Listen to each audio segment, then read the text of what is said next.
ശബരി റെയിൽപാത യാഥാർത്ഥ്യത്തിലേക്ക് പദ്ധതി ചെലവിന്റെ പകുതി സംസ്ഥാന സർക്കാർ വഹിക്കും. 3810 കോടി രൂപ ചെലവ് പ്രതീക്ഷിക്കുന്ന പദ്ധതിയിൽ 1905 കോടി രൂപയാണ് കേരളം മുടക്കുക.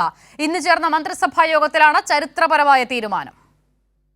3810 കോടി രൂപ ചിലവ് പ്രതീക്ഷിക്കുന്ന പദ്ധതിയിൽ 1905 കോടി രൂപയാണ് സംസ്ഥാനം വഹിക്കാൻ തീരുമാനമായത്.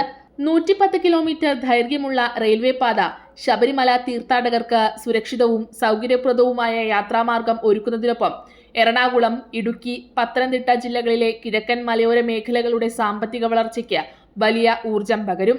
പദ്ധതി പൂർത്തിയാകുന്നതോടെ ദേശീയപാത 66 സ്ഥിതി ചെയ്യുന്ന അങ്കമാലിയെ പെരുമ്പാവൂർ, മൂവാറ്റുപുഴ, തൊടുപുഴ, പാലാ തുടങ്ങിയ പട്ടണങ്ങളുമായി എളുപ്പത്തിൽ ബന്ധിപ്പിക്കാം. പദ്ധതിയുടെ ഒന്നാം ഘട്ടത്തിൽ 8 കിലോമീറ്റർ ദൂരത്തേക്കുള്ള ഭൂമി ഏറ്റെടുക്കൽ നടപടികൾ പൂർത്തിയാക്കി. അങ്കമാലി മുതൽ കാലടി വരെയുള്ള 7 കിലോമീറ്റർ ദൂരത്തെ നിർമ്മാണ പ്രവൃത്തികൾ ഏകദേശം 90% വർഷങ്ങൾക്ക് മുൻപേ പൂർത്തീകരിച്ചിരുന്നു. ബാക്കിയുള്ള ദൂരത്തേക്കായി ഭൂമി ഏറ്റെടുക്കൽ വിജ്ഞാപനങ്ങൾ പുറപ്പെടുവിച്ചിരുന്നെങ്കിലും അവയുടെ കാലാവധി അവസാനിച്ചതിനാൽ നടപടികൾ ആദ്യഘട്ടം മുതൽ ആരംഭിക്കണം.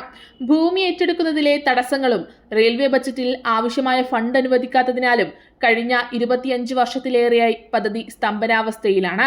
2021 സർക്കാർ ഉത്തരവ് പ്രകാരം പദ്ധതി ചിലവിന്റെ 50% കിഫ്ബി ഫണ്ടിങ്ങിലൂടെ വഹിക്കാമെന്ന് സംസ്ഥാന സർക്കാർ അറിയിച്ചിരുന്നു.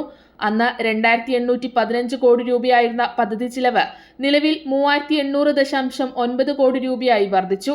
ഇതിന്റെ പകുതി വിഹിതമാണ് സംസ്ഥാന സർക്കാർ വഹിക്കുക.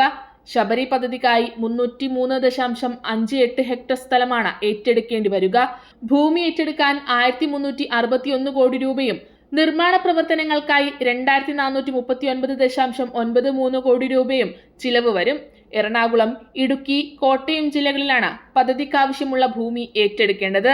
ഭൂമി ഏറ്റെടുക്കൽ നടപടികൾ ആരംഭിക്കാൻ റവന്യൂ അധികാരികൾക്ക് നിർദ്ദേശം നൽകി.